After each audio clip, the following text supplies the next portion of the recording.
was diagnosed and we started finding patterns. It was very difficult thing because this is not the way norms.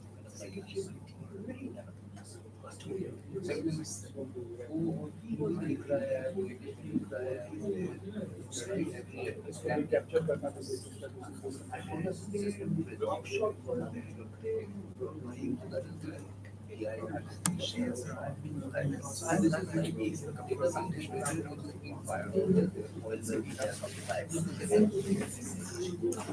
now we should start we saw patterns. Violence.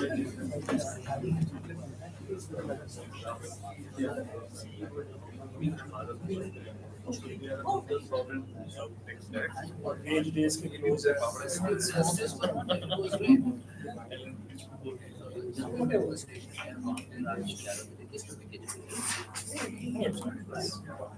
the first thing we said we all look at restructure your tactical operations.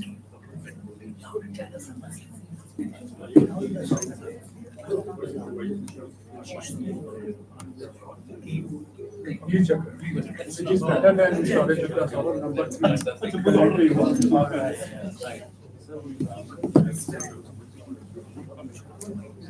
of the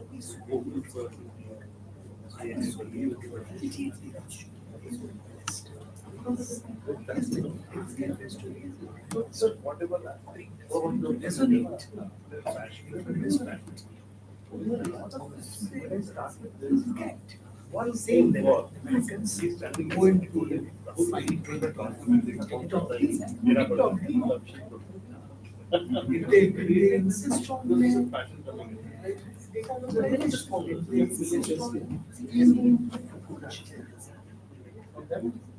so my name is Kusha. And he was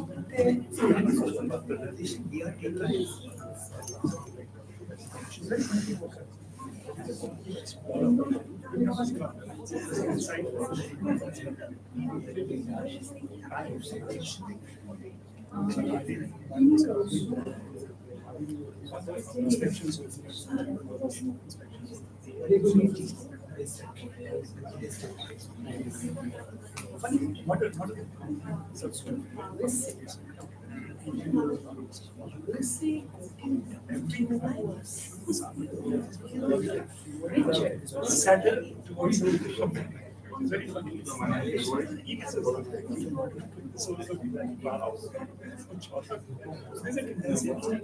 Society produce predictable outcomes. That's what I'm saying.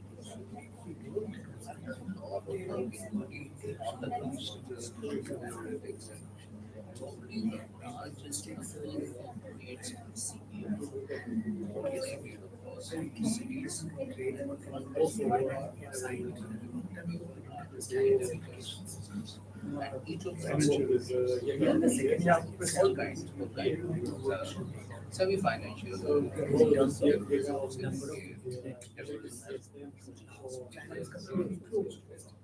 We are the lions. We are the lions. So anyway, that's why they are all the same.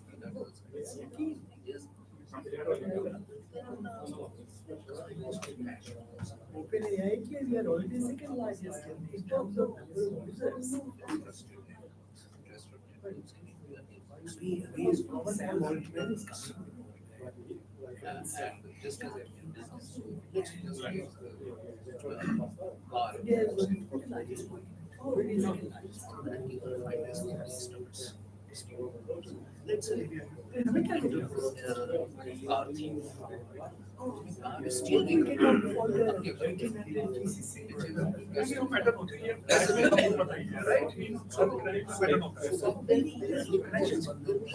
So he has to sell it. He has to or break it down into parts and parts on which business networks. So every connects into existing 26 all words. Other than, as I said, crimes of passion network, which can be everything is have identified these indicators.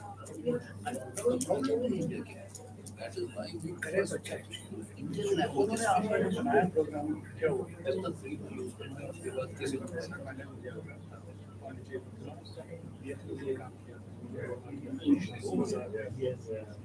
Visual geomapping करके भी बनाया data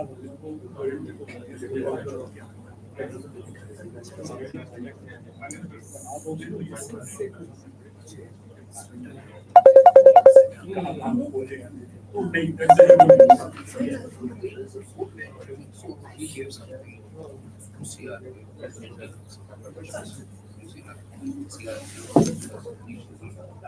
Hello, how are you?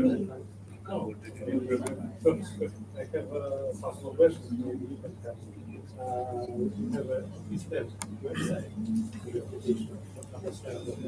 Yeah.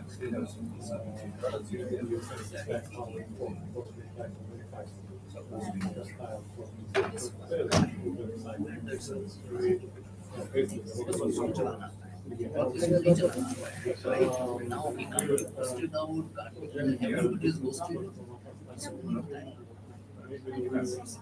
So you'll see. So we have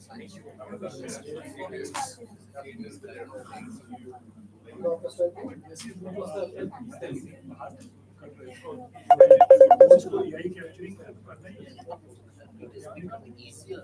We did 20 years back.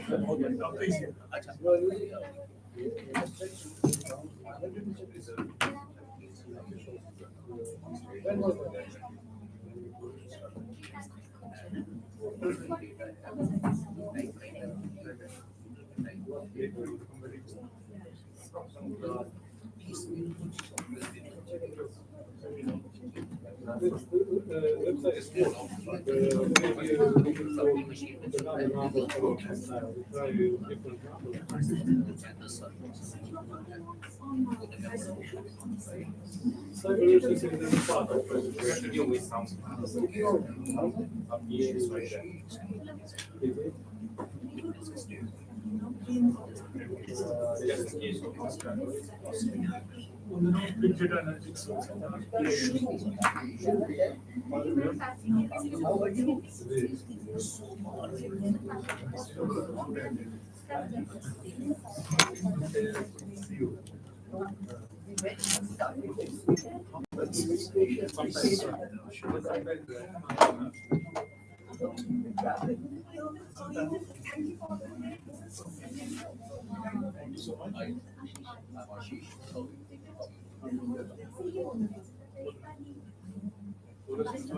Tourist number is sitting here.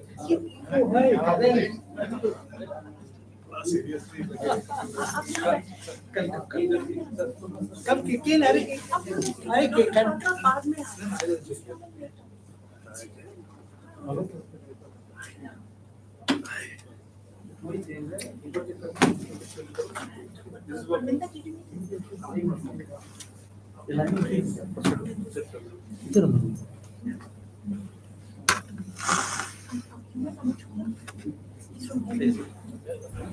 joint secretary.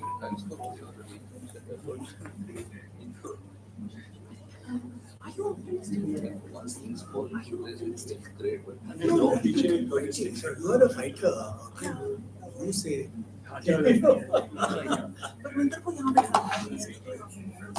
नहीं स्मिता जी आप रखिए वो मैंने चीजें खेल अमित कब हाँ जो बरका सब आएंगे तुमको पहुंचा देंगे समय पर नहीं आया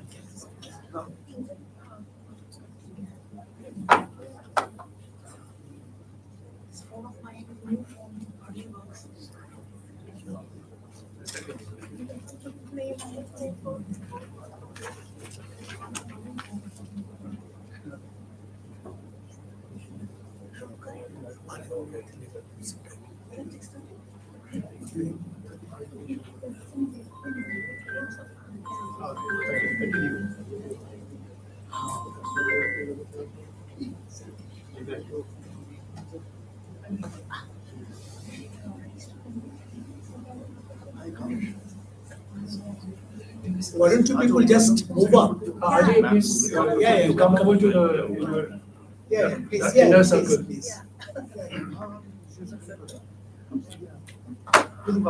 Yeah, all of you just move up. Who is in charge of the recording? Yeah, we have started. Anurag? Yeah. So you already started the live chat? Yes. So we should behave ourselves? Yes.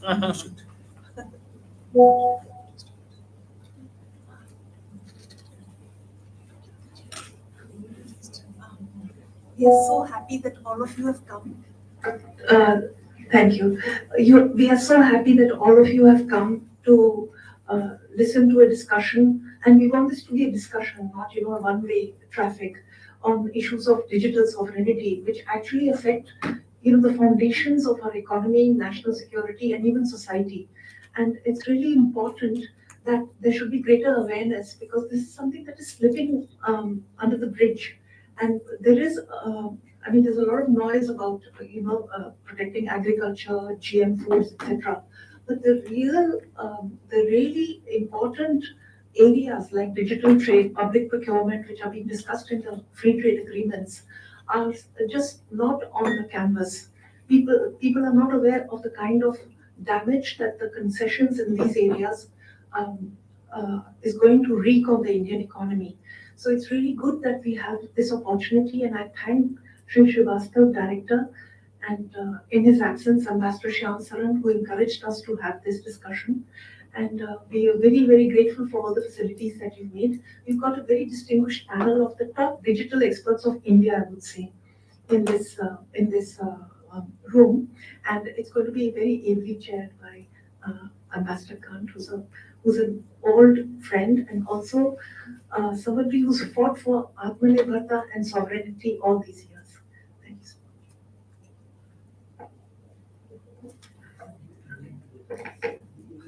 Thank you, Smita. First of all, let me thank Smita, Sitara, and Bdia, Bharat Digital Infrastructure Association, and the Indian Hatch Center for taking the initiative to organize this discussion. This is not a routine, dialogue, because you have here some people who are passionately involved in this issue. And indeed, we all need to be involved. And we are also very happy that Amit Shukla, Joint Secretary, Governance and Information Technology from Ministry of External Affairs, is here. He has joined the dialogue. As Smita mentioned, the objective of today's discussion is really to raise awareness about the urgency of having digital Atmanirbharta or digital self-reliance. Now, just to contextualize it, we already had big data revolution, which transformed how value is created, exponential growth of digital trade, and now AI wave, which is underway, is going to turbocharge it. So we are really entering a new territory. Now, in this space, access to control over data and digital resources is going to be of critical importance. And this is something which is being debated very strongly by governments, by corporate entities, and society at large. But India, the level of public discourse has not been as elevated as should be. I was telling Smita and other colleagues that yesterday just happened to come across an interesting article in The Economist, the latest issue of The Economist. The title itself is revealing. It's called AI is Erupting in India. And the subheading is even more revealing. American firms are piling on users and sucking up mountains of data. Now, I will actually quote two extracts from this article, because in any way, this article is very timely. It flags, draws our attention to problem we are facing. It reads something like this. For Indians, the battle promises cutting-edge AI tools at extremely low cost. For AI firms, the payoff may lie less in revenue than in reach. The chance to lock in hundreds of millions of users and the torrents of data they create. And then it goes on to, add. India's regulatory regime helps. Kunal Bhandari of the Carnegie Endowment for International Peace, a think tank, notes that rules do not exist for companies transferring data across borders.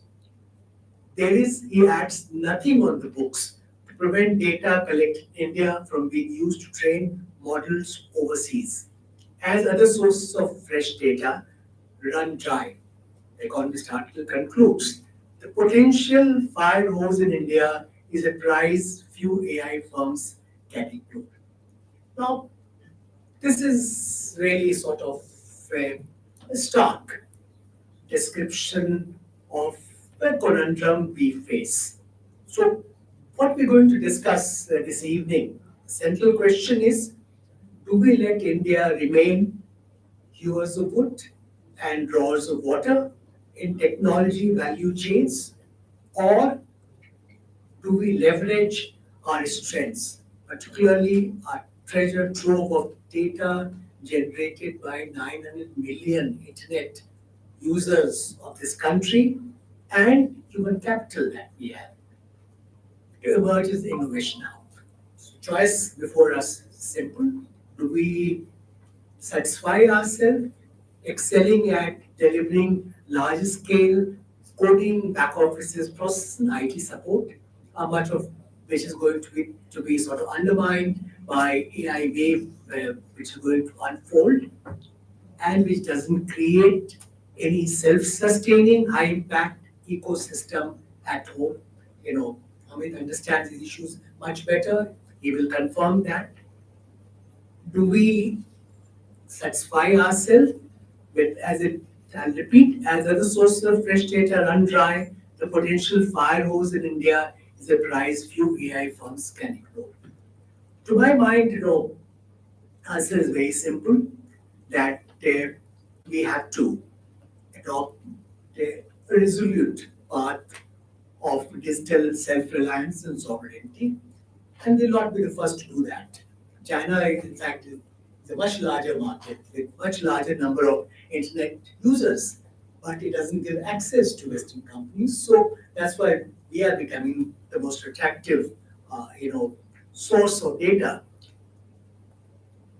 Western companies are free to participate; they're welcome to participate, in fact, but it should not be a colonial model of exploitation, where we just contribute data.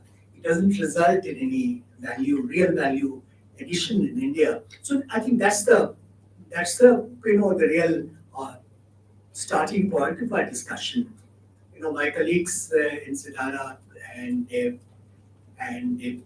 Bdia, they have identified some areas we are going to discuss today. Very briefly, if I could mention, there are 6 broad issues we have to discuss either today or in our dialogue down the road. One is the question of economic growth and economic security. Now, data as an economic asset, how does it drive productivity, innovation, and new services? This is one bucket of issues. Second bucket of issues is national security and geopolitical power play, which is unfolding. Data is the new battleground, and it takes so many forms: intelligence, cyber operations, AI-enabled defense capabilities.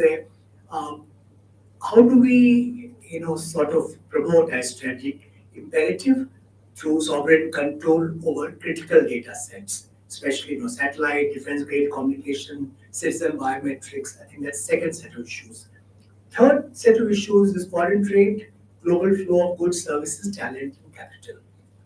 This is something which is becoming more and more salient, as the new generation FTAs are, being negotiated. Recently, we had India-UK FTA. There is a separate chapter on digital trade in that FTA. Among other things, it talks about open government data.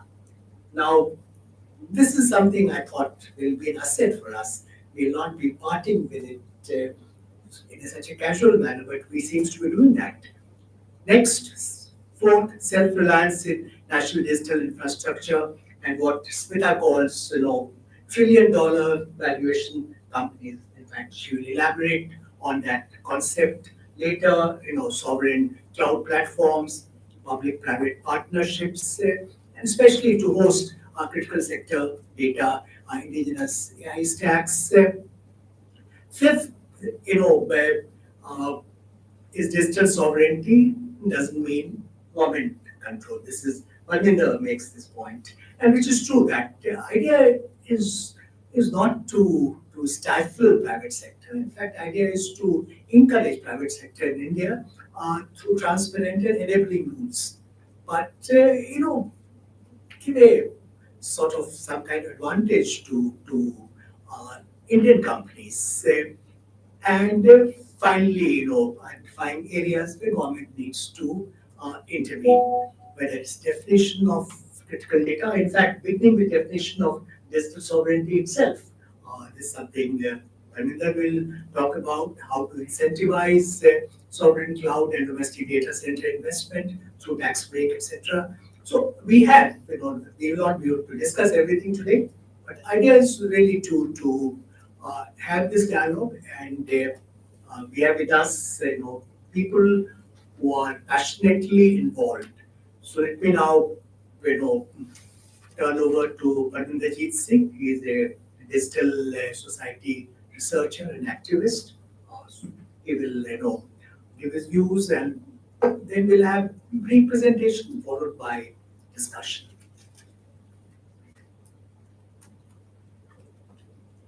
Thank you, Mr. Khan.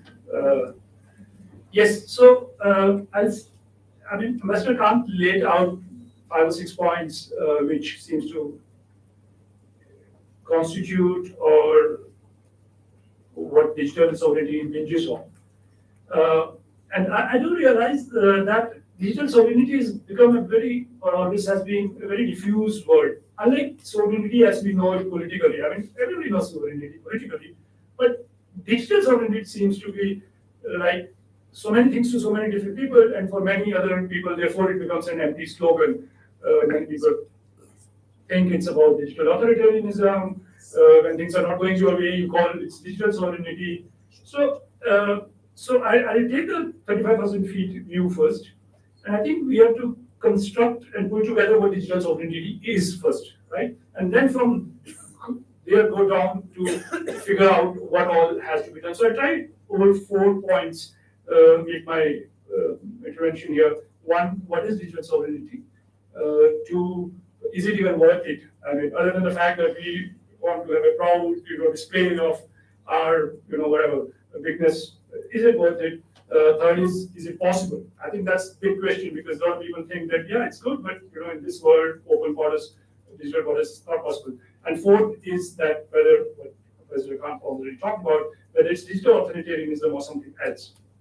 So starting from digital sovereignty, what it is, I think again, as I was saying, politically it's very simple, that a sovereign nation, we in 1950 gave ourselves our republic, we the people became sovereign and said, a nation has complete rights over its territory and its people and the activities inside. It's very simple that way. So if that's simple in the physical arena, question is why it's not simple for the digital arena. So it should therefore not be difficult, and I'll come to it why I think it's thought to be difficult. Somebody has represented it as to be difficult, and therefore we're starting to believe that it's difficult. But basically it's simple that a country has complete right over its digital space, digital activities, and digital actors. And that's very simple, that's digital sovereignty. And though few concepts are as absolute as sovereignty is, the application of sovereignty is never absolute, even in the physical realm, And therefore, we as the public may decide to do something or not, but the fact is that it decides to do something or not. And that is sovereignty. Now, I do understand that largely we talk only about the economic aspect of sovereignty. And there is a conflation of what I call as digital industrialization. I've done some papers on it, and sovereignty. And in old times, we know, if you are not sovereign, you couldn't industrialize. India failed to industrialize because it wasn't sovereign. And when you don't industrialize, you lose for the sovereignty. So the things are connected, but they are not the same. Industrialization and digital industrialization is important, and for that we need digital sovereignty, but that's not sovereignty. It's a larger concern. Quickly to the second point, is it worth it? A big part, and again, also following on Mr. Kant, is not only country should be able to apply its rules and laws and its will over its digital space actors and activities. A big point here is that it should be able to control the outflow of value from its system. And it becomes very problematic. It has happened even during our colonization that there were all kinds of ways of outflow of value, and we were, kind of fooled in that matter. But here it's more difficult because much of the value in the digital sphere, which is data and its extraction of AI, the value is not denominated. We do not know there is no, IP has been denominated as a value in company records, but data and AI is not. So we do not know, and we're not able to control the outflow. I'll go over my points quicker, I understand, and therefore, two is it's even worth it. Why? I mean, we are having a good time for the last decade, 2 decades and a half. We have digital services, our companies are flourishing. Earlier it was the Googles and the Facebooks. Now cloud is easily available, and open AI and ChatGPT are doing a lot of work. So what exactly are we trying to stop or interfere with, and what's the logic? Is it worth it? Yeah, it is worth it. It's the same way as if we fail to digitally industrialize, we will lose our sovereignty and will further fail to industrialize, and there's a great outflow of wealth. Simple analogy, you have to simply pull your minds back to 200 years back of our colonization. I wouldn't talk a lot because I think that idea does connect to people's minds. But that's exactly what will happen. If we don't, it's worth it because it's a simple outflow of wealth, outflow of your cultural and political independence. And it comes in slow, it's like a golden gate building around you, but then finally the gold gate is there, then you realize you can't escape it. Giving examples, you would have known that there's this company Naira, which is an Indian company though with majority Russian ownership, who suddenly one day found that its digital systems were not working. As well, they could have put a lock on their office and their refineries, because if your digital systems are not working, which were licensed digital systems they have got originally, you simply can't do anything, but you're just cut out. In other cases, it would be considered as a criminal case of extortion and so on within the physical realm, but nothing would be done. Now, you may easily say that, well, it was a Russian-owned company and so whatever. So I have to give examples. Now, consider that, God forbid, we have a health emergency of extreme kind, COVID or worse, and we suddenly decide that to meet that, we need compulsory licensing of certain drugs. And those drugs are actually the formula available, our companies can make it, but US doesn't want you to make it. And then you say the emergency is so huge that we just tell our industries to make it. And US, Microsoft, Google's of this world just shut their factories, not physically, but digitally, which is as bad or probably worse than physical shutting, because physical shutting you probably go somewhere else and make it. But that's an immediate, complete possibilities, and that kind of extortion we are actually living in, not just because Naira was a Russian company and doesn't matter, Indian companies. Compulsory licensing, mostly US would not agree to application of compulsory licensing. And if we were having a health emergency, we wanted to do something, our factories can be locked any single day. More security related thing.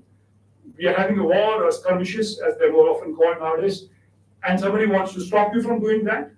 Maybe your military data is secured, but your supply lines are not secure. Military depends on private secure supply lines more and more, and they are not secure, and somebody can just shut, like Naira, those supply lines.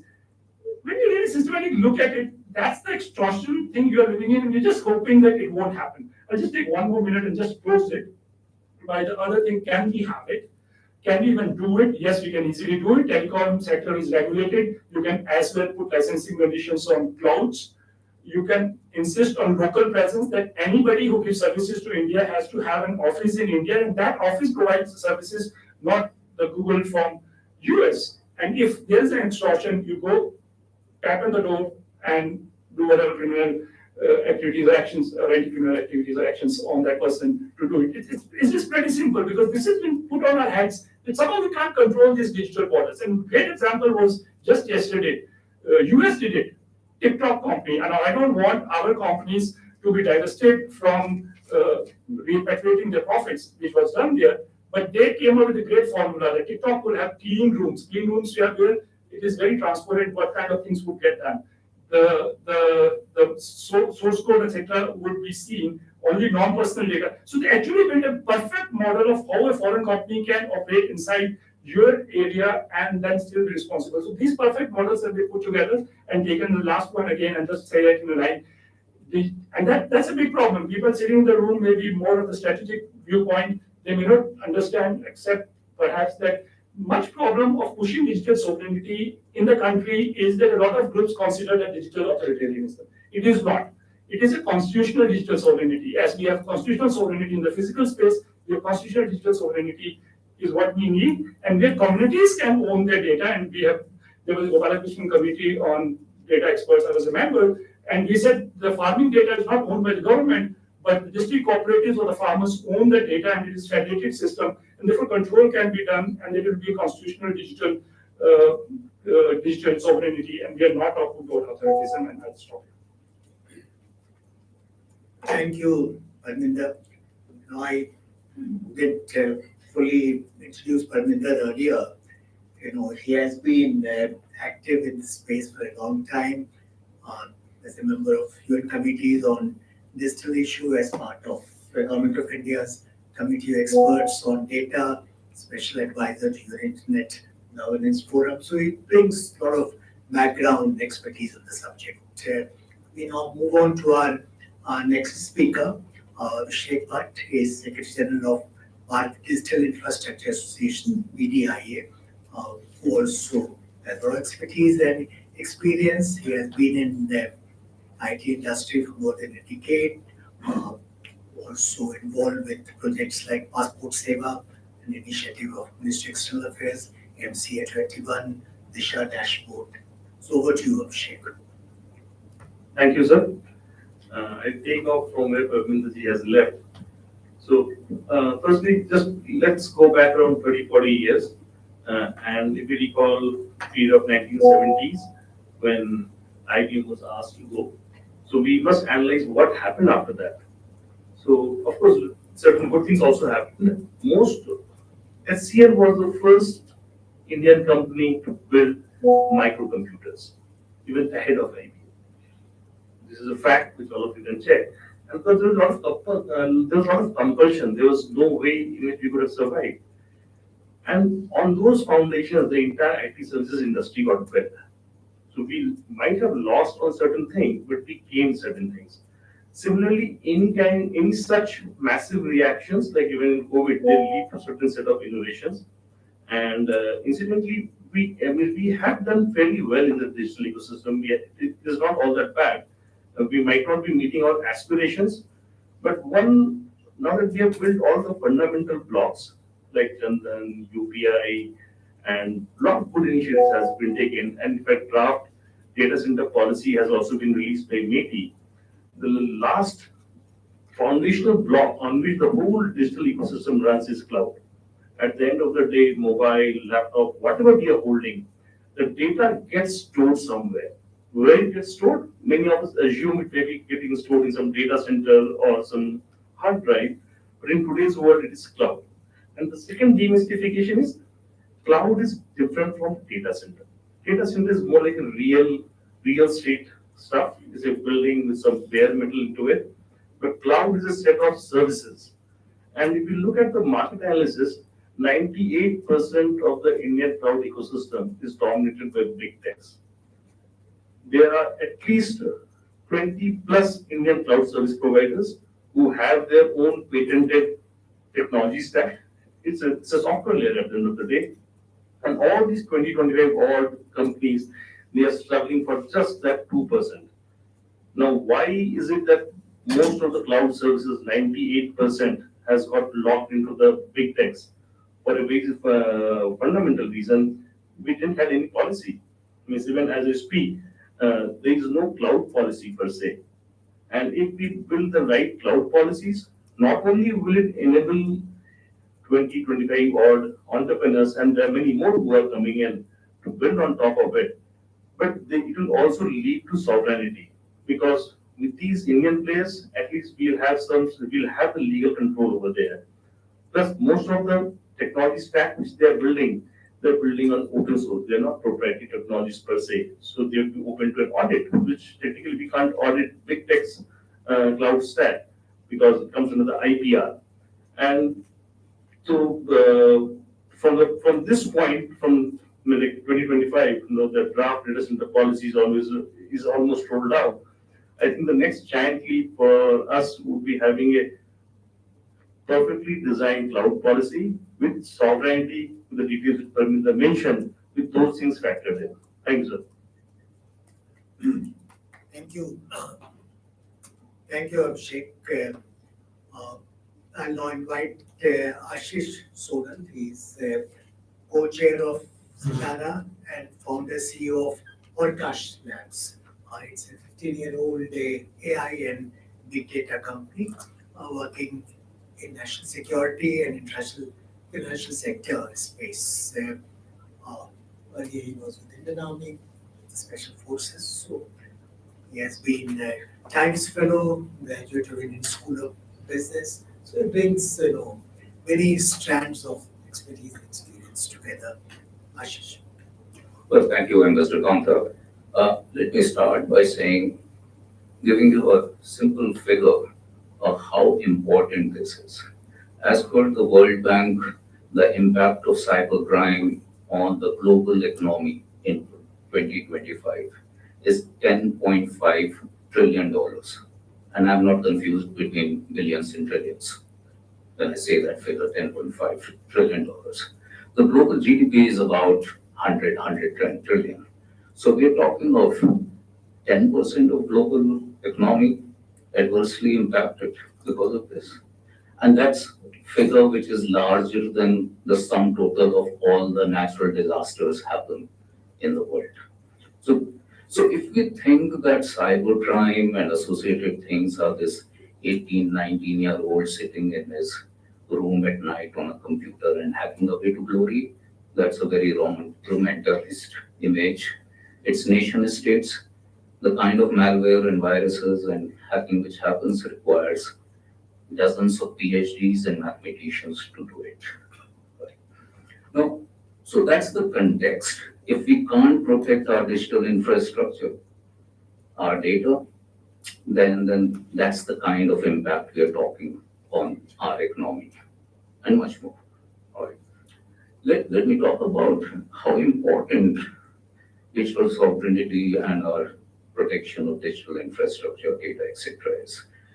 Well, when you talk about the largest data centers in the world, a name which will crop up again and again if you do some research or Googling on this topic, and that name will be National Security Agency of USA. We're talking here not thousands of servers, not tens of thousands of servers. We are talking about hundred thousands of servers, and possibly millions of servers. That's the amount of data crunching this one agency is doing, and every country is doing it in that sense. Because thirdly, why is data suddenly become so important? Everybody keeps talking about data is the new oil or gold or whatever.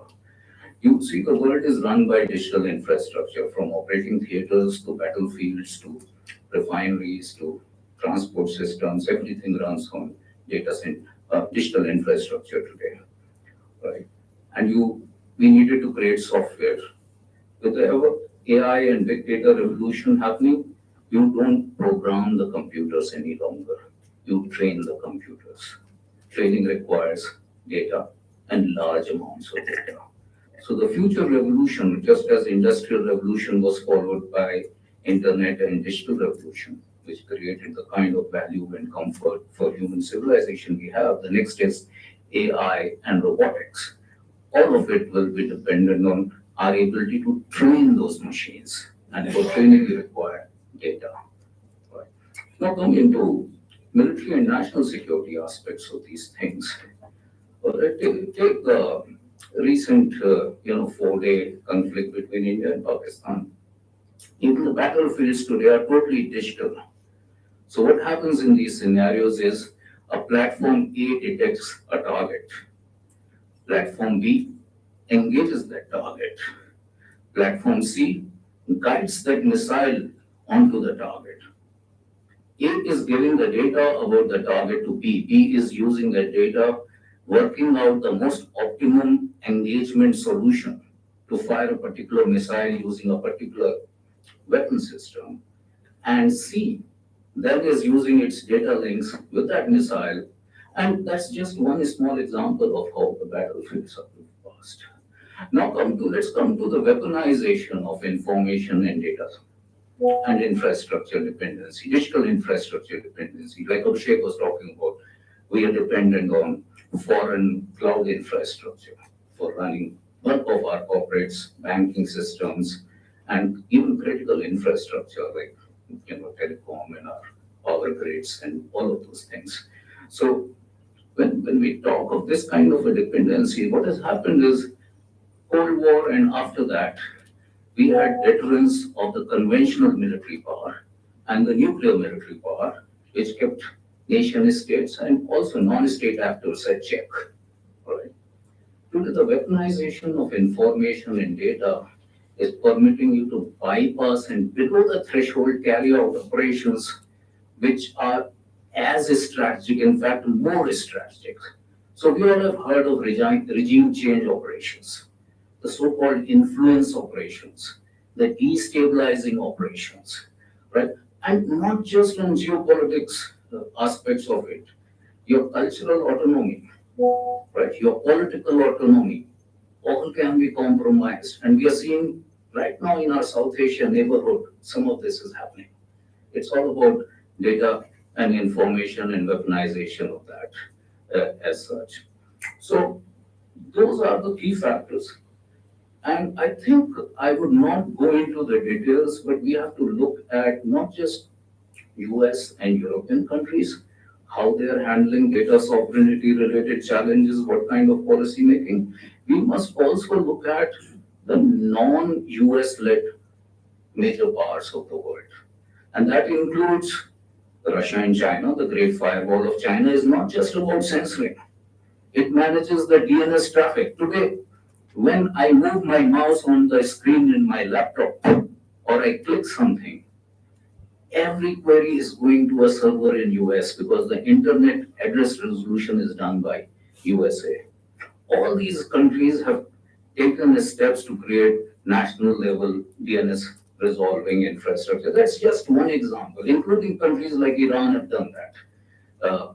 They have worked out measures to isolate the complete digital infrastructure and internet of the country if required from the rest of the world, right? So RUNet, we have in Russia, we have an equivalent in Iran, and of course the great, highly maligned Great Firewall of China, right? So there are many such factors, and I'll stop here, but just to give how significant this is and how serious rest of the world is taking these things. Thank you, Ashish, for flagging those issues. We'll have follow-up discussions. Let me finally, in the first round of presentations, invite Master Smita Purushottam, Chair of SITARA. The full form is Science, Indigenous Technology and Advanced Research Accelerator. This is something, she's the founder, chair, in fact, after a very distinguished career in foreign service. In fact, it was during her career itself that she got involved in many of those issues. She had taken time off, in fact, from routine diplomacy, working with IDSA and think tanks. Smita has been, passionately committed to the cause of indigenous technology and, building the right kind of ecosystem in India for facilitating countries' emergence in the innovation hub. And Yesterday, you would have heard Prime Minister's address to the nation. I think the main message he was conveying is of autonomies, autonomy in technology, because today that's going to be a critical factor ensuring our strategic autonomy. So over to you, Smita.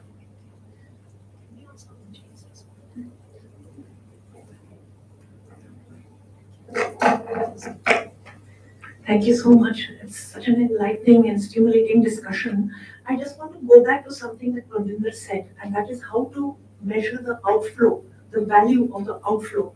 And I was just looking, first of all, I mean, from a theoretical, semi-theoretical point of view, look at the valuations of the big tech companies. You know, I was looking at it 2 years ago. The valuation of Nvidia has jumped 4 times to $4 trillion in just 2 years. That of Microsoft, 1.5 times in 2 years. It's now also at $4 trillion. So, coincidentally, just coincidentally, these two companies, their largest R&D centers are in India. And also, the fact is that Indians comprise the bulk of their personnel. You can go to any research publication, you will find 2/3 of their personnel are Indian scientists and engineers. So here we are, here is the kind of valuation we could have created, hope to create in India. So this is the extent of the value loss we have through the brain drain and through big tech, etc., having so much access to our own people. Jensen Huang also said that, and there are many other. I can give you the sources later for this. So that's one loss. The related one is, of course, brain drain. We don't have these people contributing to value creation in India. And then startup flipping. A lot of our top-rated ideas are generated in our startups. Really, they're quite fascinating when you look at the ideas that are being generated in startups, and they're all relocating abroad. Again, that is a huge loss. That I'm sure it's quantifiable, but there's no database for that. We cannot tax digital flows. That's another huge loss to the economy.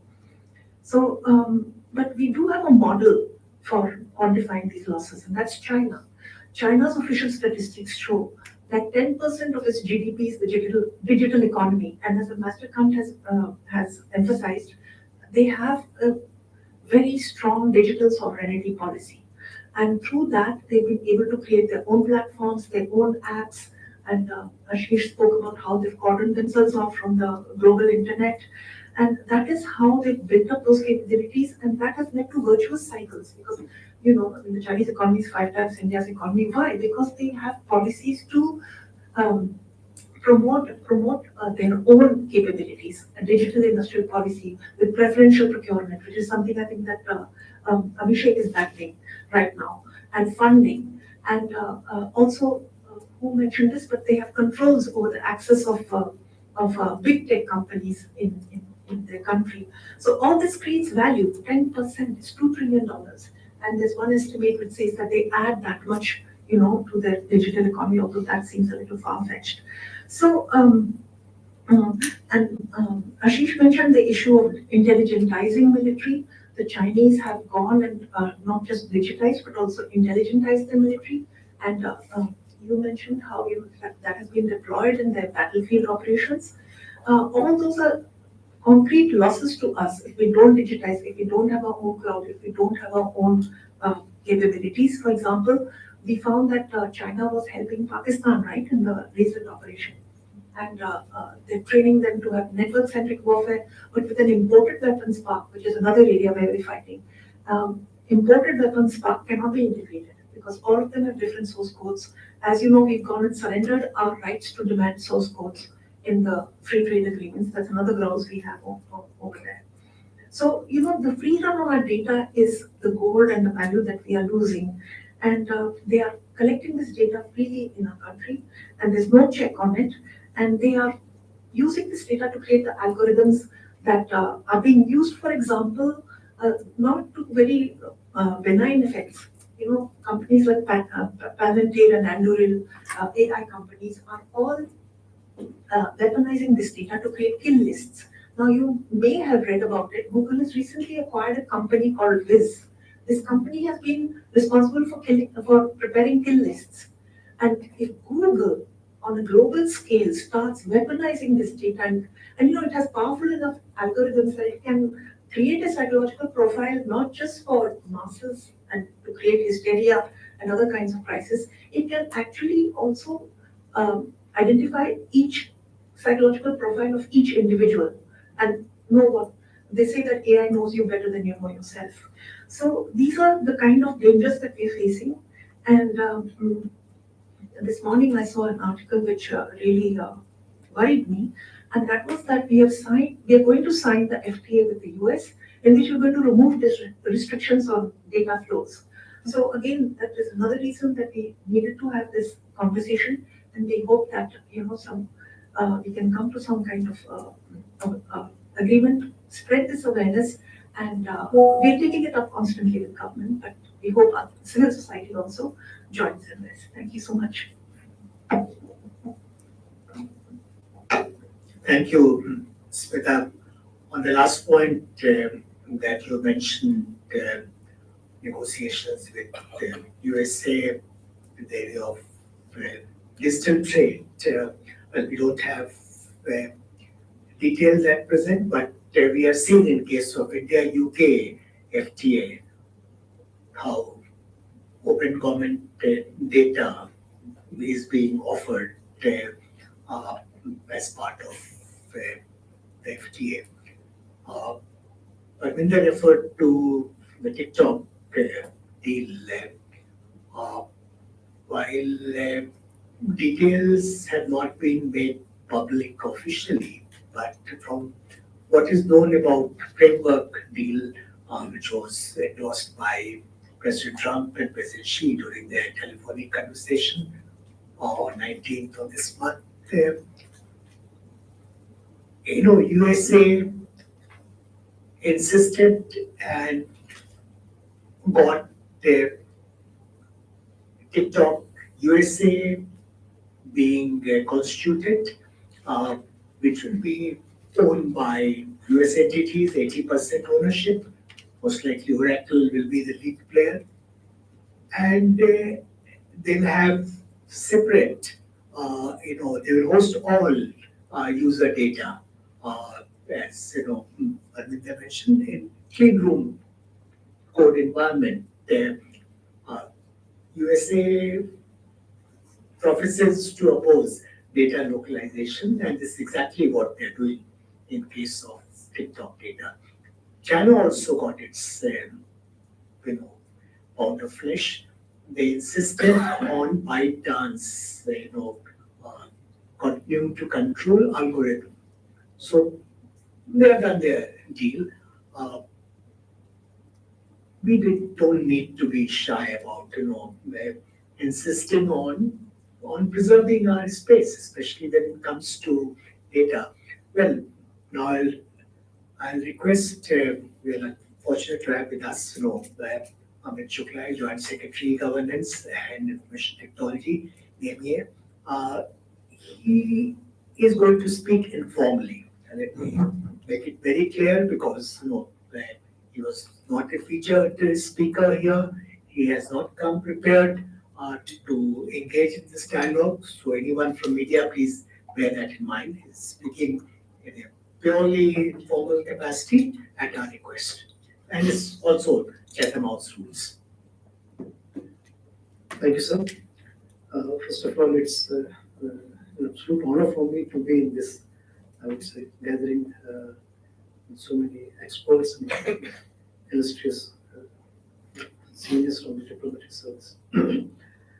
As sir mentioned, I didn't come prepared to speak, but I came here to hear because I found the topic to be very interesting. I just put a couple of points the way we look at it from our perspective. As a Joint Secretary for Cyber Diplomacy in the Ministry of External Affairs, we deal with the discussions between governments on the governance of internet or digital issues or artificial intelligence and those kind of things. Let me just highlight here that it's not only data or digital where there are And there have been issues of concern about the challenge to sovereignty or autonomy, or sovereign autonomy as we call it. If you remember a couple of decades ago, the same situation was for oil supplies, and over the years we have taken the conscious decision of diversifying our sources from where we source the petroleum oil. The situation for fertilizers is quite similar to that. A lot of import comes from very few countries. If you choke those lines, it's going to be troublesome for us.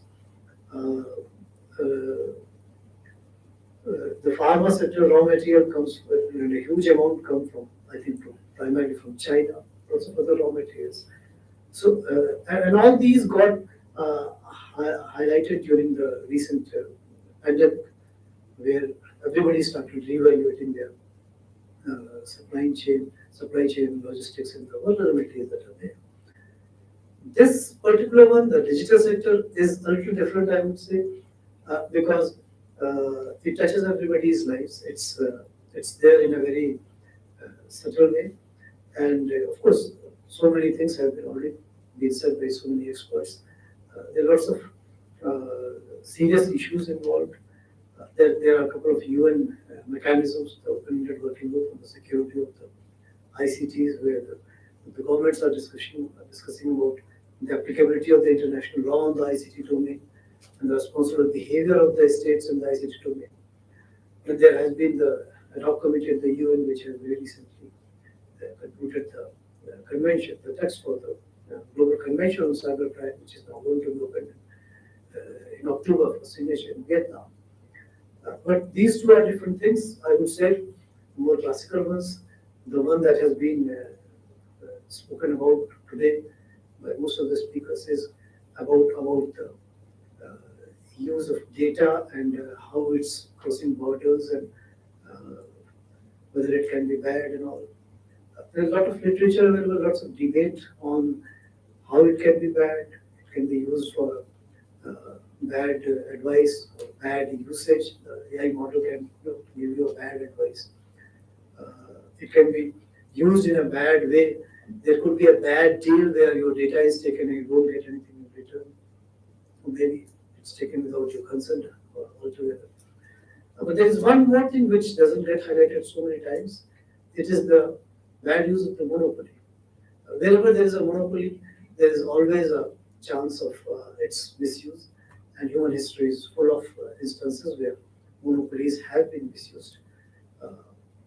We got colonized because of certain strands related to that itself.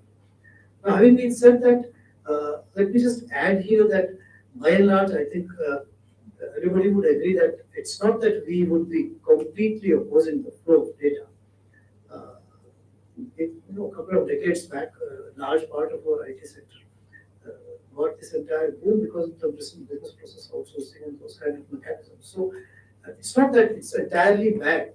The problem is that if it is done without your consent, or if it is done in such a manner that you don't get compensated for it, or you don't have an option for that, probably those parts of it are bad. So data or movement of data, that per se may not be bad, but probably it needs to be regulated. It probably needs to be brought in such a way that those who own the data, their consent is taken before it gets commercialized. It's sort of somebody else makes money out of it, and then one has to remember that the other companies which are using the data, for example, Facebook, it says that I'm offering you a free service. That's why you click on that end user agreement and you sort of surrender your rights. So it's not that plain and simple that the other party would say that we are offering you something, and that's why there's a paid service of Facebook in Europe where you pay and then your data is not used by any model, those kind of things.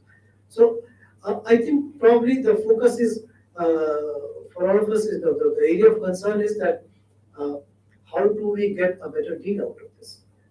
It should not be taken for granted, and that's why we talk about the sovereignty of autonomy. That we are also equal players. We also have a voice. We also have a right, and that's what probably is the most important thing. And the other thing is that it's not that everybody is against big tech who is taking away all the data or maybe being accused of taking away all the data. lots of things that we are doing and we have been doing, the entire digital public infrastructure. It's not against any company, it's agnostic to them. So as long as there is a flat layer, a flat policy, flat infrastructure, everybody is welcome to sort of, play as long as they are playing by the rules of the land. The important thing is that the rules should be the rules of the land, of the sovereign territory where it has been sort of being implemented, is being used, and it's being utilized as a commercial service. In the case of Naira was highlighted here, it's actually that if you're buying a product from a company, the end user license agreement should conform to the law of the land. So with this, I would like to conclude. It's a very fascinating and interesting discussion going on. Happy to hear. Thank you.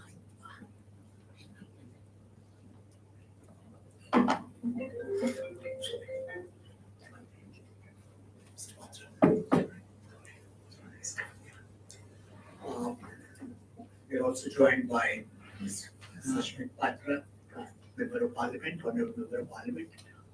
Before I invite him, I would like to request Mr. Ken Shrivastava, Director of India Infrastructure Center. He has been a very senior civil servant, member of Indian Administrative Service, served in senior capacities in different ministries, including Ministry of External Affairs, where I had pleasure of working very closely with him. Under his stewardship, IIC has really become a very active hub for generating ideas. As part of that this discussion is taking place today. So over to you, Ken. Thank you, Mr. Kant. I'll just make some 2-3 very, very brief points. Just a couple of weeks back when Ambassador Smita Purushottam came and met me and mentioned to me saying that in our country, particularly the citizenry is not so much aware of the importance of digital sovereignty. And merely we have been sharing data with everyone, whosoever is wanting in exchange of the services that they're going to provide. So there is a need to have discussion started on this issue. That's how this program was organized as the first curtain-raising program. Now the panelists have already raised very, very important issues. I'd just like to raise a couple of questions. Parminder, mentioned very nicely that how your entire economy can be paralyzed by all those people who are mining out data so freely. I remember, when I was in External Affairs Ministry, I'd gone to China, I think it was some 2011 or so. Correct me if I'm wrong in the year. That time itself, as Parminder was mentioning, the Chinese government had told all these, social media platforms, Twitter, Facebook, to locate their servers inside the territory of China. Otherwise, they will be banned, from providing the services. This was strongly resisted because they refused to do that. And finally, the Chinese government decided to have their own, parallel, platforms created. So obviously, it was not so easy. They must have put a lot of investment, a lot of research must have got in, a lot of capital investment might have taken place. I really do not know whether any kind of dialogue of that nature has already started in the country or not. If not started, it's high time that we should do that. Now, the next question comes as to where from the money is going to come.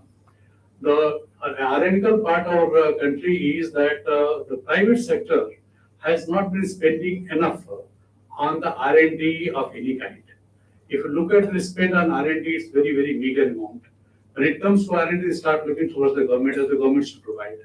That approach is definitely not correct. And perhaps a law is required to be made what has been done in case of CSR. The Companies Act was amended and 2% of money is now being allocated from the profit for corporate social responsibility. Similar kind of amendment perhaps is required to be done with the Companies Act to compulsorily make the private sector to deploy certain portions of the profit only for R&D. Then only we'll have a larger kind of fund corpus through which such activities can be taken up.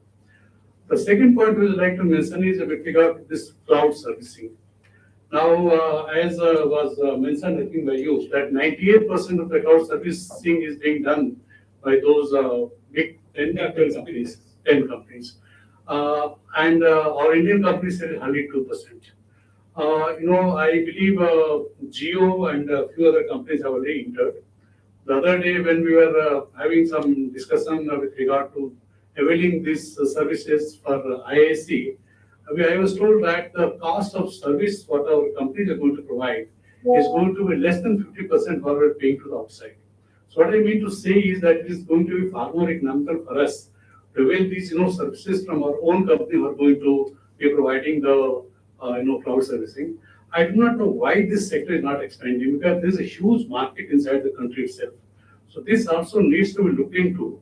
And whatever encouragement is required to be, and whatever policy support or even law support is required to be given to our Indian companies, I think we must do that. It's a high time. So I think with these 2 points, I just end here and looking forward to further deliberations in this discussion. Thank you. Mr. K. Shrivastava raised some extremely valuable points, which I'm sure panelists will deliberate on those ideas soon. Before we start that discussion, I'd like to again welcome Honorable Dr. Sashmit Patra, Member of Parliament. Yet another engagement, but we're happy that he could join us. So we'll request you to speak now. Thank you so much, Ambassador. And my deepest apologies for my delay in coming in. I had earlier mentioned it that I would be delayed because of a prior engagement, but when you're a politician, you try to do 3 things at the same time, and you're never on time on one. And then people say, oh, you politicians. So I'm looking forward when I retire in 3 years' time to probably give more time and appropriately be punctual. Not that should not be now. But again, my apologies for that. I was thinking of probably sharing with you some thoughts because I also am a member of the Standing Committee in Parliament on Communications and IT. So therefore, we do a lot of deliberations relating to AI, semiconductors, etc. And I have a 9-page speech. So, so what we can do is, and this is something probably where you can put me on the mat, is I'll not give my 9-page speech, but rather I would respond to the questions or the queries that you have, because I'm a part of the Oversight Committee on the government, and therefore it becomes imperative on my part to also share what are our concerns and where as an Oversight Committee of the Parliament, we're also trying to exercise our thoughts and ideas to do things better. So I'll stop here and not speak about all of this, but respond to you in the questions and the discussion. Thank you. I think that's a fair bargain. we take off. Well, now the floor is open for comments, questions, including my panelists. May I ask a question from Dr. Patra, please? Yeah, please go ahead. So we'll come to you. We'll come to you. Just okay, let the ladies start. Please go ahead. Yeah, please. Well, thank you. And Just switch on the mic. Yeah. Thank you for giving me this opportunity. Please, I'm Ravi Chandra, media veteran, a lifetime of work for women's issues. And I'm here today because I am very concerned about digital sovereignty and national security. And I think there are issues, because you mentioned FTAs. And when I came in, I asked all of you, is it only FTAs that you're talking about or other things? And it was music to my ears to hear you say that you're looking at the digital impact, not only on the economy, but on society in general. And also words like colonization are floated in the conversation earlier, which I think I would like to harp on, because I think the first thing that I want to bring to the table here is that the digital space in this country is functioning on the principles of the US First Amendment, which is a direct contravention of India's constitutional position, Article 19(2), which says in the interests of morals, decency, and amongst other things also national security, there should be restrictions. As many of us who have been concerned and have written all over the place, and I'm very glad to find that there is Sasmit Patra here today, and maybe we will have access to you and your committee now that we meet you here. But over 30 years, I have been a voice in the wilderness, pointing out that unless there is a regulation of content, what is going to happen to this almost universal accessibility and illiteracy, male chauvinism, is going to be disaster for women. And the statistics that are coming out from the National Crimes Record Bureau showing the spiraling rise in the crimes against women, even as overall crimes fall, is testimony to what we have been pointing out and has been ignored. In fact, the report of the National Commission of Crimes Record Bureau of 2012 recorded that rape was the fastest growing crime in the country, with a 902% increase over the last 4 decades. And what I want to bring to the table here today is that as much as now it's openly acknowledged, what we were first pointing out and people said, oh, you people are, becoming paranoid, but now acknowledged that as much as the range is 30% to 70% of the internet traffic in the country is pornography. 6 of the 10 cities that are having the greatest number of searches on the pornographic webs are in India, and Delhi is the leader. So, not to go on to too many things, I just want to, and I think there's an obfuscation of the issues by people talking about freedom of expression being suppressed, which is really a dubious sophistry on the part of vested interests to bring about such a conflation. Because you cannot possibly put the filth of pornography on the same level as the freedom of expression, which is sine qua non of all democratic societies. So these are issues that are being ignored. And I would point out further, please give me a few minutes because it's very rare that one gets an opportunity to bring some other facts to the table other than the We have to FDA. stay with the topic we have.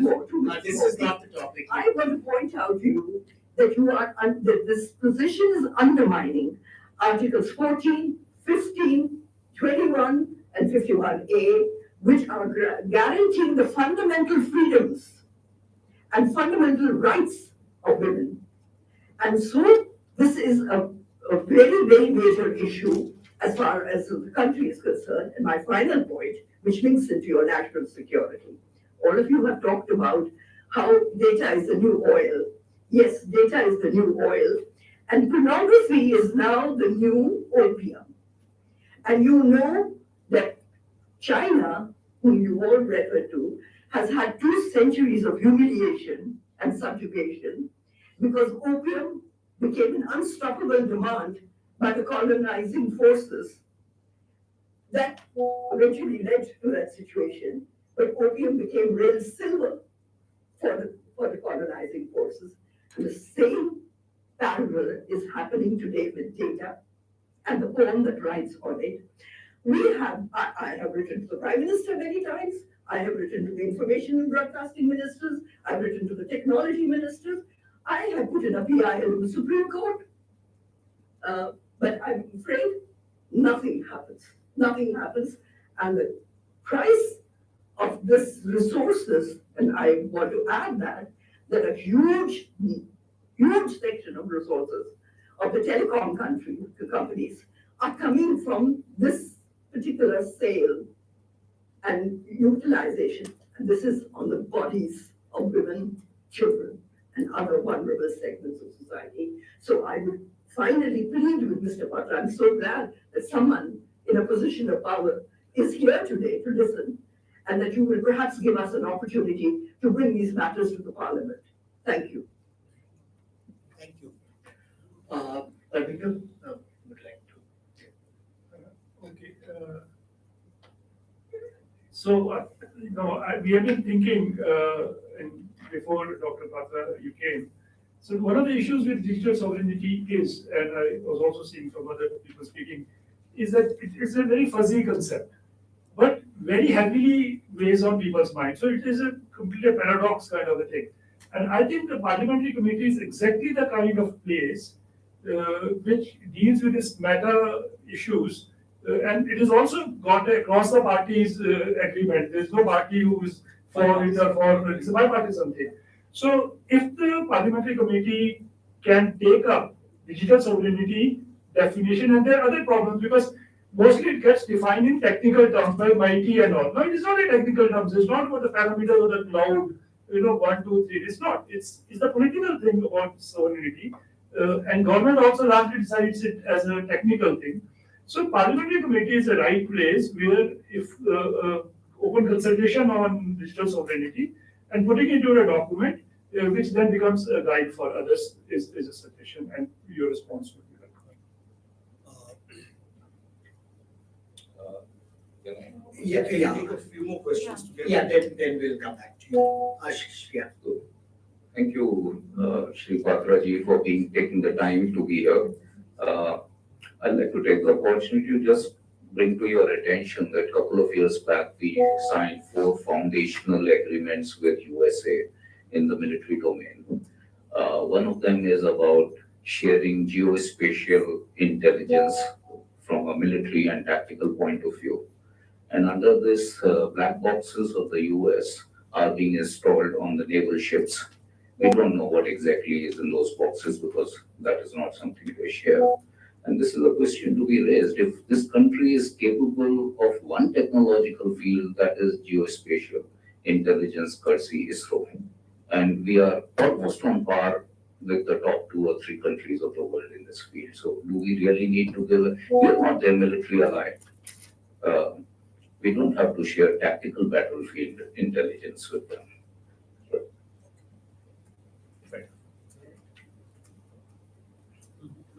Okay, I think we'll take a couple of questions from the back row. Yeah, go ahead. Yeah, switch on the mic first. Yeah, good evening. I'm Srinath Chakravarti with the National Institute for Smart Government. We work closely with the Ministry of IT. So when we look at the government services like India Stack, etc., which has done remarkably well, the DigiLocker, Umang, Aadhaar, UPI, etc. While service delivery has been facilitated, I think the underlying architecture, the overwhelming majority of it is still controlled by multinational foreign companies. And so our control over that is limited. And the example was given of what Microsoft did with Naira. One company can affect an oil major like that. So our dependence is on that infrastructure. Now, if you look at a lot of talk with China, look at what China has done. They actually have this, I don't know if you know it, even I learned about it recently, the digital Silk Road, not the other Silken Belt or whatever they call it, but the digital Silk Road, where they are actually building infrastructure, 5G and other services, and then exporting that to other countries, the model that other countries can follow, just like the physical Silken Belt, I forget what it's called, but and then just this year, China has come out with a digital ID system whereby every online activity of every citizen is linked to that ID. In other words, the government is monitoring everything you do.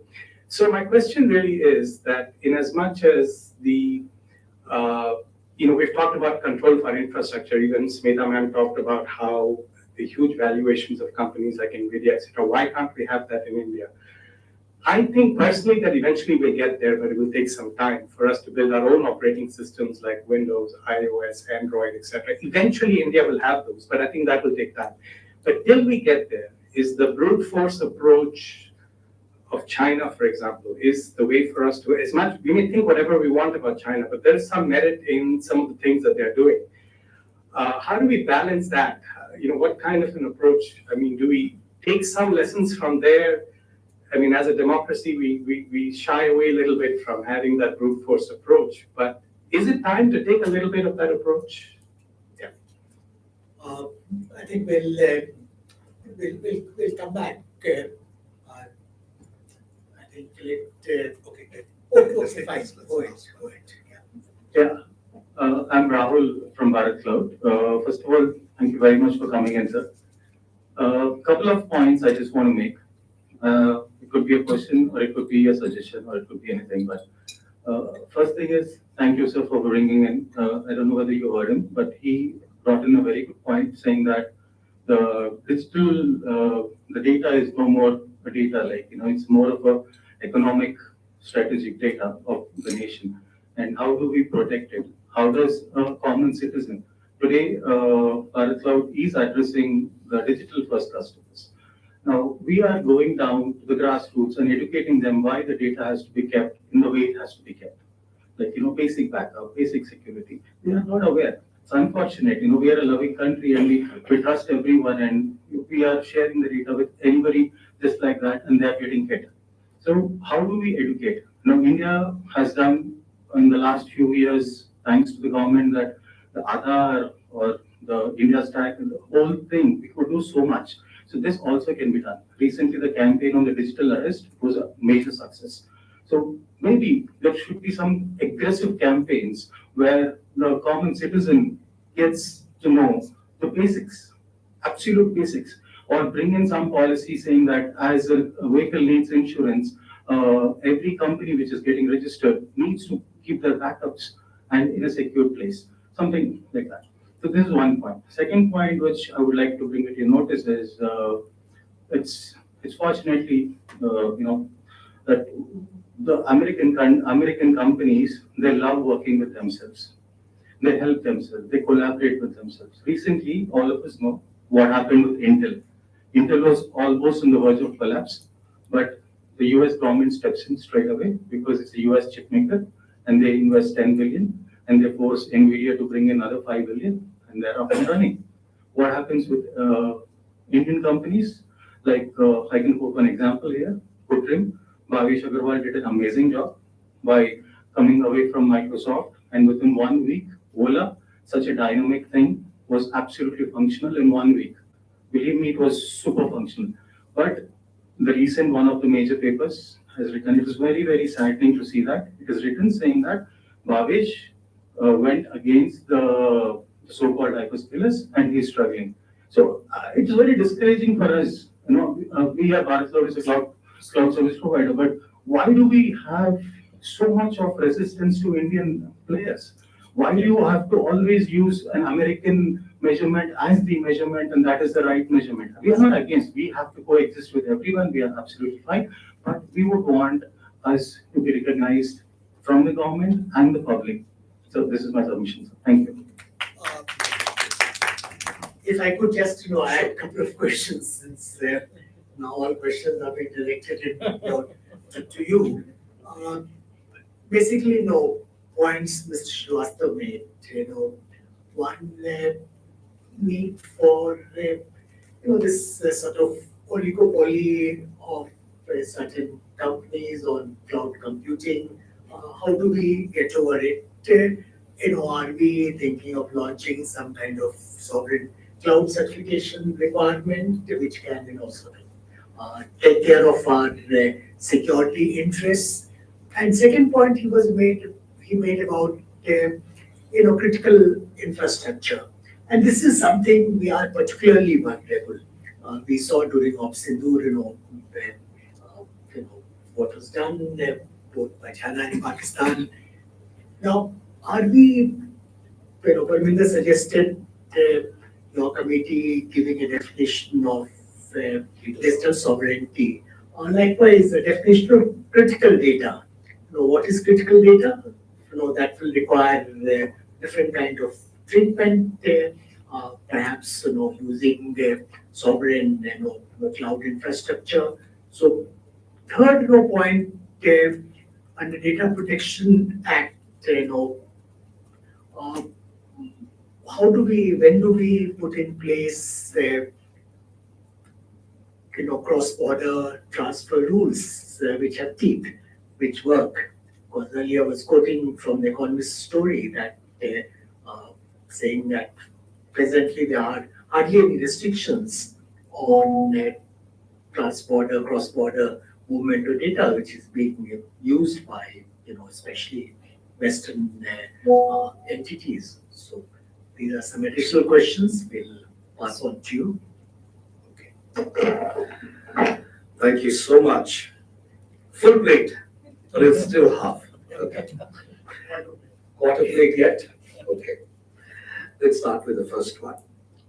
Ma'am made specific remarks relating to Article 19.2 and pornography and the issue between freedom of expression versus regulation, Article 14, 15, 19, 21, 51A, and then of course the resources, etc. The first aspect relating to freedom of expression, I think as a committee, we have been, and very honestly, let me also put a couple of caveats. One, I'm not from the government, I'm an opposition party MP. So, I mean, just that, tomorrow the government falls into trouble, it's okay. It's fine with me. I mean, in terms of whatever I say, that's one. Secondly is that I don't speak for the committee here, because I'm just a member of the committee. So whatever statements I make, I do it at my individual capacity and not on behalf of the committee. That, of course, the chairman of our committee can do. So the point being made, ma'am, I believe our committee at times has been charged by the media of actually throttling freedom of expression. Now, there was a YouTuber who made some disparaging remarks, and our committee actually took it up and said that such remarks being made out in public is not appropriate. Correct? And of course, he was a very interesting and very influential YouTuber. So it is not that the committee doesn't step in. Sometimes when we step in, we get called out for actually trampling on right of expression. So that's one part of the right of expression. So as far as making regulations are concerned, our committee is not shied away from talking that there is a need for ensuring regulations and legislations that ensures that content which should not be made available in any form, such as pornography or soft pornography, should not be there. We're talking about pornography. We have identified how many apps were there, like Ulu and others, which were actually soft porn. And about 34 of them have been pulled out of the Play Store system because of the work of the committee. And then the media makes an uproar and they come back.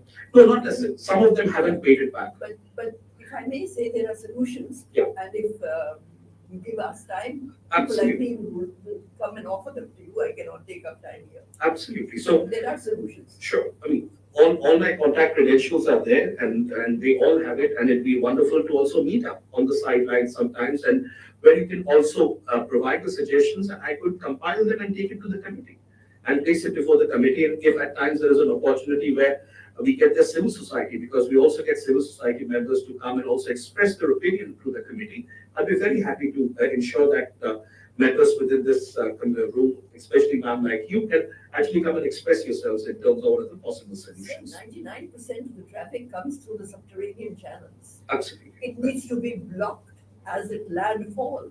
Sure. And that should be part of the responsibility given to the gatekeepers. Yeah, so we will take all of it. Very simple. Absolutely. We'll take all those suggestions, and I will take them from you, ma'am. We will keep conversing about it. Rest assured. I mean, the idea is to ensure that access of thoughts gets into the committee and the right forums. That's very important. That is one.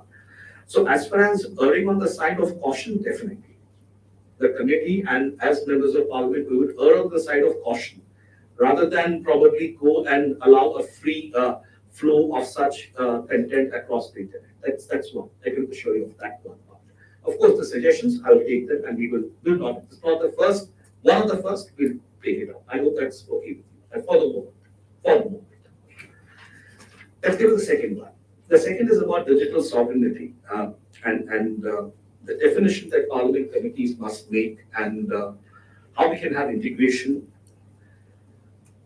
I believe even if we define, let's say for example, we define this as digital sovereignty, The day you define digital sovereignty and it goes against a certain system, where will you go? To the judiciary? And anything that is codified, I'm not against the idea of codification. But once you codify something such as digital sovereignty, then anything that is not interpreted as digital sovereignty will be out in the open. So then everybody says that, okay, this is the extent of digital sovereignty. So who decides that? What is the extent of digital sovereignty? It'll go to the courts. And then the court will decide that this is the digital sovereignty and this is the compass. Is it acceptable to society? So therefore, I think it is a loaded gun. We can define everything that we want, but once we define it, then if people have a problem with that definition, and that again comes into Article 19, then people will be again asking questions of that. So what are the questions? How does the judiciary interpret? How does the government interpret? So that I'm not against it, but again, how far do we go on digital sovereignty? As far as data protection, and that's the last question that I'll refer here in it, when data protection bill came in, and then the act, and then we are awaiting the DPDP rules to come in and take form. The idea of digital sovereignty is that data and anything related to the digital platforms infrastructure that are key to national security are not subjected to any other form of regulation, but is paramount to the interest of the nation. That is clear. But having said that, what encompasses that sovereignty and whether that sovereignty in a way infringes on personal liberty, that also is something that we have to really navigate as we go forward. But having said that, digital sovereignty is required, and that is the reason why we have the DPDP and of course the digital competition rules, etc., that we're also supposed to come, haven't come, we're also in line with that. I mean, I can't really give the full gamut of it, but I'm just trying to go across with a few things. As far as the 4 foundation agreements and the geospatial sharing of information, as well as with ISRO and the tactical battlefield intelligence, US and India, we are absolutely not allies. We are not part of NATO. We have our own individual thing. And as far as the intelligence sharing is concerned, of course, I'm not from the defense, so I cannot see that with as much confidence in terms of doing that. But we do have battle games that we play, especially because we are part of Quad. As part of Quad, US, India, we have battle exercises that we do on various, whether it's Indian Ocean, etc. But as far as sharing of information, I believe the government is very particular to know that how far and no more. So I think that is something that I cannot speak out with absolute confidence, because I'm not aware of how much is the information there. It must be with the defense minister and with the naval chief. But I can assure you one thing, that anything that should not reach the United States will not reach the United States. That's something that the government can do. But honestly, I can't satisfy you on that, because I'm not privy to that information. But we will be careful of that, more so now than ever before. Number 3 is the India stack. We're talking about the MNCs, and Sir spoke about the India stack and how the Microsofts of the world are building the infrastructure, and whether China, the way it's building the digital Silk Route, it has its own IT infrastructure, it has its own digital ID, and the government is monitoring all NVIDIA infrastructure, and whether we should have the brute approach of China, or how do we balance this idea, whether we take the China route or we take a middle ground route. How do we really approach? That was the basic question. You see, China has its own Facebook. China has everything is its own. The data is its. The question is that unless and until we have the ecosystem like China, I dare say we might be probably doing a half-baked thing. It's like the approach is that of China, but our ecosystem is not like of China. So because China has ensured that nothing, there's no YouTube, there's no Facebook, there's no Twitter, it's everything that is there is a copy of that exact same product. So therefore, it's easier for them to say we have data sovereignty, data migration doesn't happen across borders. True, because it is hosted on their own demography and therefore sustained on their own demography. Should India follow route? I think we do not have the ecosystem. And you mentioned about the political presence, saying that it's a communist rule, a one-party rule, we are a democracy. I believe we cannot have an ecosystem of a democracy in the approach of a one-party communist system, because then we'll be neither here nor there. Having said that, I do acknowledge your point that American companies are today, whether you look at any computer that's being operated, it will be either an Apple or an MS-DOS or MS Microsoft operated thing. We do not have a single operating system from India. Why? Now, everyone expects the government to do the heavy lifting.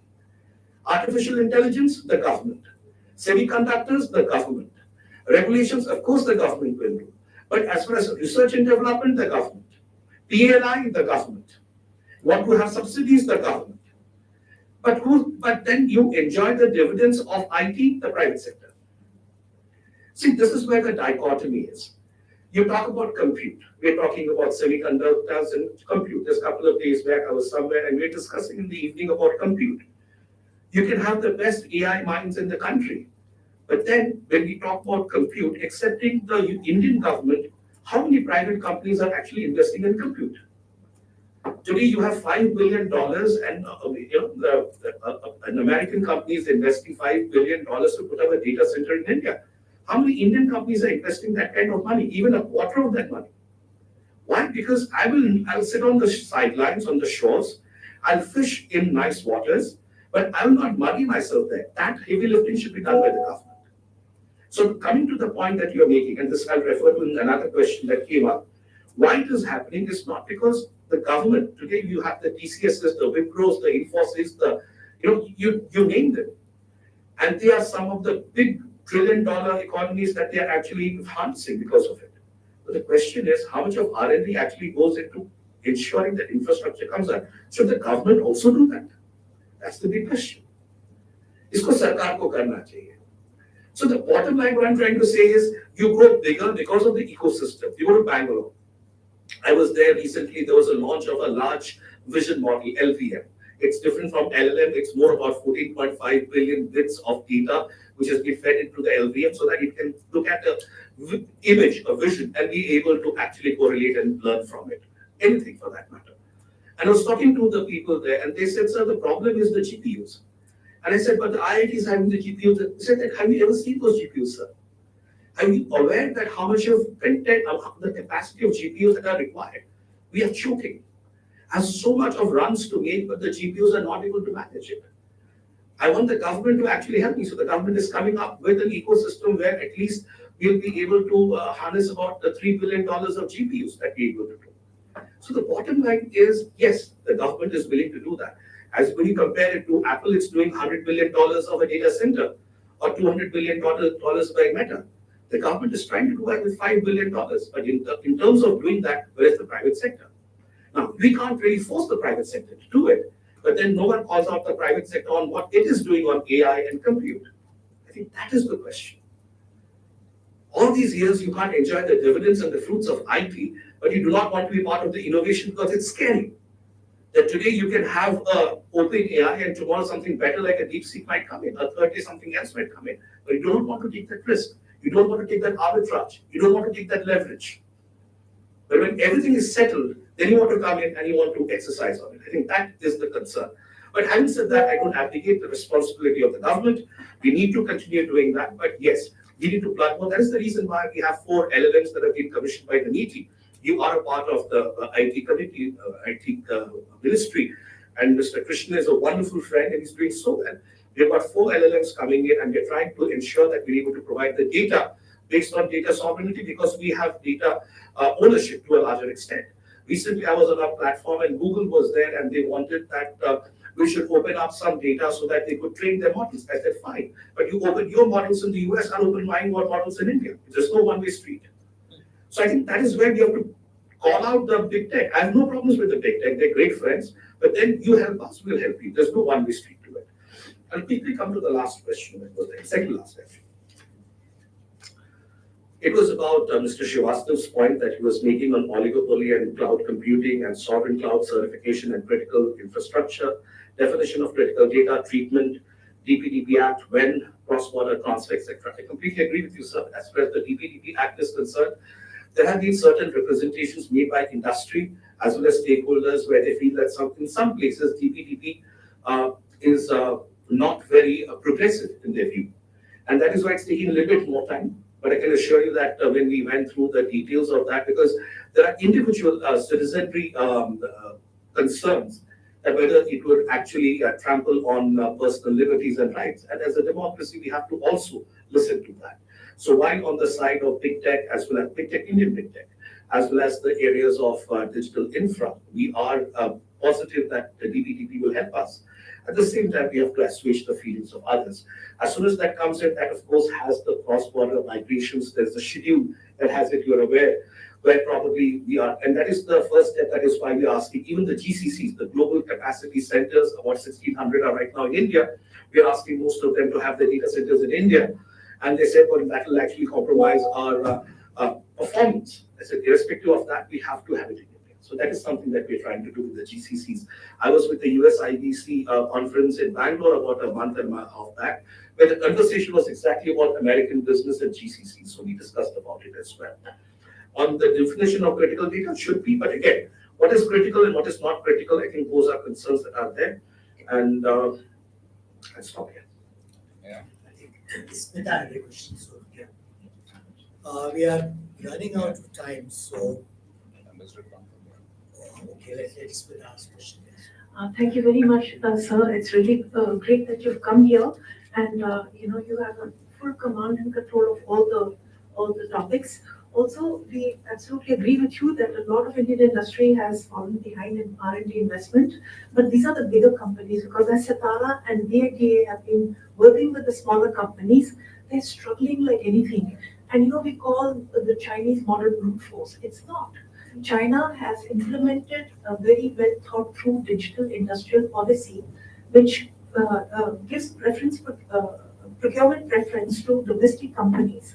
So they started from the opposite end. We destroyed that right from the beginning and have done a paper on that. But so maybe if we can come and meet you and give you a full briefing on this. And thank you so much, sir. Because then we can proceed from that perspective and how to help our companies. For example, the US FTA just that is going to be signed. There are many giveaways which are going to compromise our our economic, national security and other issues. So I won't take time now, but if I can come and meet you with our members, that would be really good. Thank you so much. Thank you. Okay. Can I just quickly refer to ma'am's point? And like recently, again, I was talking to startups in the T-Hub, and this is very away from what we're discussing right now. What's the beautiful part? Someone said, who was a founder, and he said, the technology I'm working on today, there's no regulation and rule about it. There's no law or regulation. So tomorrow, even if my product is ready, I do not know whether the government will allow the regulation. So that is the degree of risk that founders today in India are taking. You might have been to T-Hub, T-Works, etc. I keep on traveling around meeting people. And when you go there, the kind of excitement that is there for actually being a part of it. This is not what we're really saying is the energy that is there at the smaller companies rather than the big tech of India. I think that is where the real change is happening. That is where the real transformation and revolution is happening. Because we blooded only 4, 5, 10, 12 people, but now we're trying to blood 300,000 people. I think that is where the change will happen and innovation is really happening. So I believe, and we will take this conversation forward. Rest assured. Actually, we are running out of time, so we'll just take, don't mind, I'll give preference to young man here. You have to speak? Okay. Because we have to wrap up. Okay, fine, you also go ahead. Anyone is really keen? Okay.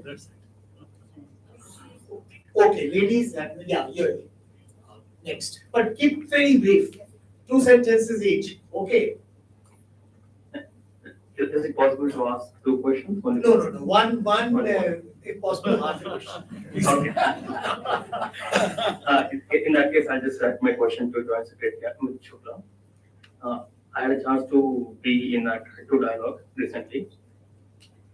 I got to understand that just import of direct electronic boards by Taiwan has given them a threat, and a real threat, where China directly posed some ad campaigns against a ruling government in elections. So that's the background. On the background, is cybersecurity dialogue that India has is discussing on co-developing CUDS softwares like CUDS softwares, which are application programming software interface on the microprocessor so that users can leverage the GPUs. So this is the software that I'm talking about. So if India has some kind of bilateral or plurilateral agreements on co-developing the software, we might be able to stop that kind of cyber attacks. So is India focusing on these kind of attacks? Keep it very brief, actually. We are gonna almost, yeah. I'm Venugopal, a member of the Indian International Center. Can I request you to kindly give a 9-page speech to Mr. Srivastava so that we can take advantage of it? Thank you. All honors, always. You come up front and then ask. Tejaswini from Nation First Policy. I'm thinking like a typical researcher. So while we are talking about digital industrialization, we know that companies like OpenAI are burning money, and each of these data centers require millions of liters of water. So I'm just thinking, does India even have the infrastructure to support this digital industrialization before we talk about sovereignty and making our own sort of ecosystem? Okay, you go ahead, last question, absolutely. Yeah. Okay, no question, but last line. Okay. So I have one simple question. That part two of this conversation. As per data, 98% of the data is storing outside of the country. So what government is planning so that 50% of the data line should be in India? What's the government action plan? Yeah, go ahead. Yeah. Not a question, a line for everybody. Since all these policies come into the picture, I mean, there's something which nobody can hack. I mean, your data is you as a human. People can hack your computer or infrastructure. So have a code with your family. Whenever they receive a call from any hacker, ask your mother to ask that code. Good point. Okay, we'll request Amit to. Because I've been getting all the time. Yeah, Very quickly, sir. So, in fact, just to add to your point, Huawei has, I think, made its CUDA equivalent open source now. When we do bilateral dialogues, all of these things are on the discussion. I do not have any specific answers to give you which countries with which we have discussed these issues and which are going forward, but the agenda covers a very broad spectrum of things. We do always release a sort of a summarized press release which gives some indication. If you have more information, you can share it with us, but let me assure you that the bilateral discussions do cover these things. At the end of the day, if you are talking with somebody else and developing a software with somebody else, it's 50% sovereign autonomy. Thanks. Okay, back to infrastructure. Tejaswini spoke about whether we have the infrastructure. Yes, we have the infrastructure. I mean, we're right now talking about AI, semiconductors, digital infrastructure. Think about when we're going for quantum computing. The infrastructure for that at 0 Kelvin is a very different model altogether. And we are already thinking about going to 0 Kelvin and going for quantum computing. So yes, we are aware of it and we are building the infrastructure. And coming to the second part, which is again related to the first part, that 98% data is stored there.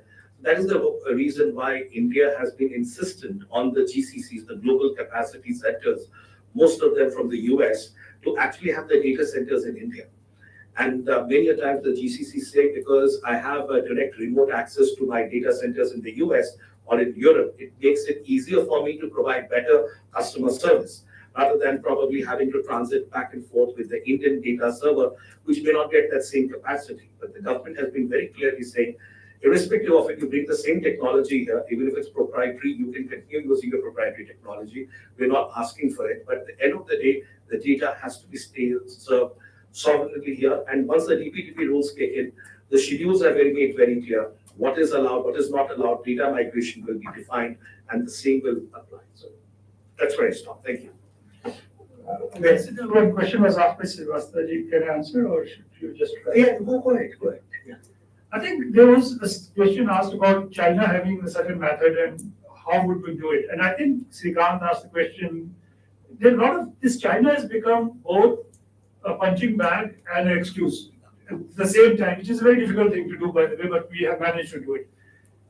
I think we should copy others, but adapt to ourselves. China had good opportunities, but it had its problems because it was in a paranoia to control its people and therefore had to stop everything at that time, right? India is not in that paranoia, India doesn't need it. So there are benefits. We can take a slower, gradual, negotiated approach, the kind of Abhijit was talking about.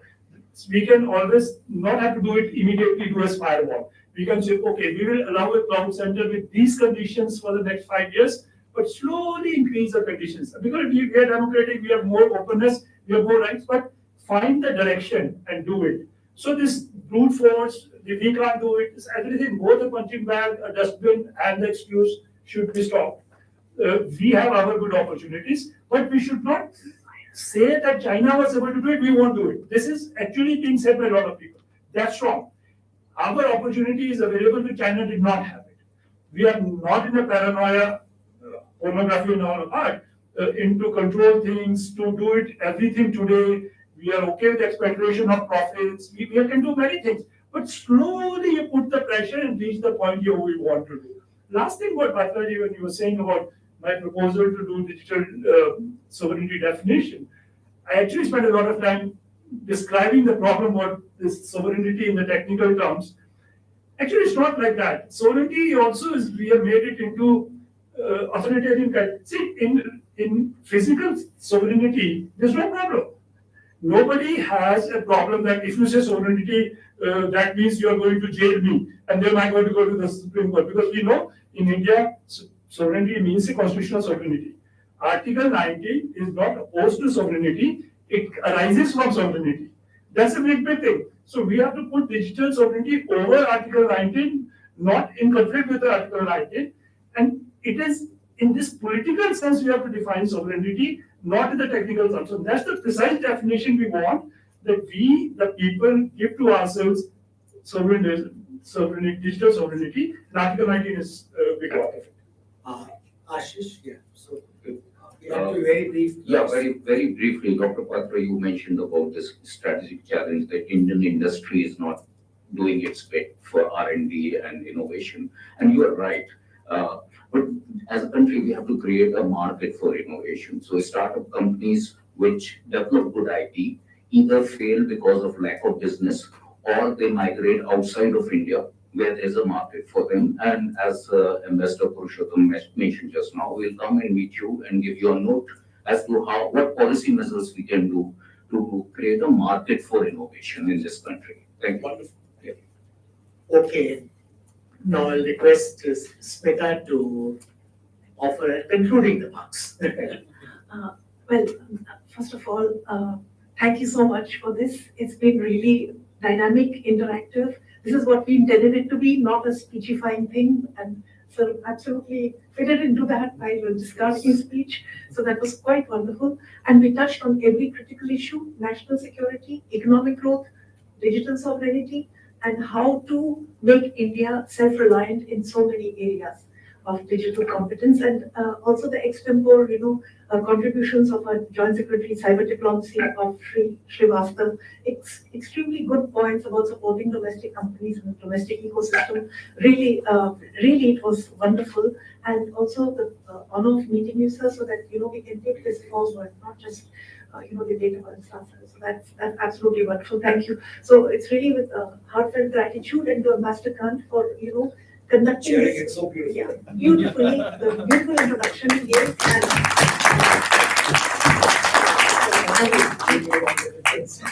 and he gave everyone an opportunity to, and we have some Russian guests also, which is great. I mean, Russia and India have had a wonderful relationship always, and we hope that on digital sovereignty also we can cooperate. Thank you. Thank you. Thank you. Thank you for doing such a good job.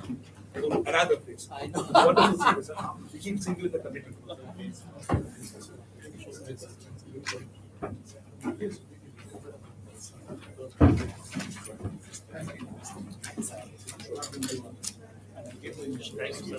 Yes. Thank you. That was great. Say that 5% of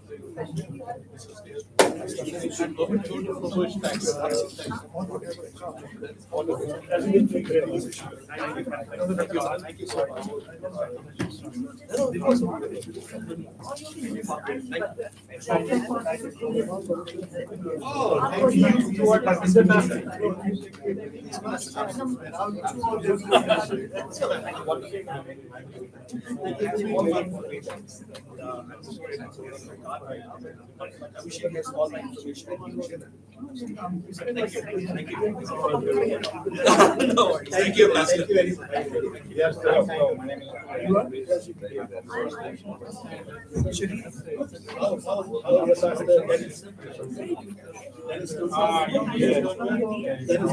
Good friend of mine. I'm not carrying. My WhatsApp number. All your good friends have my number.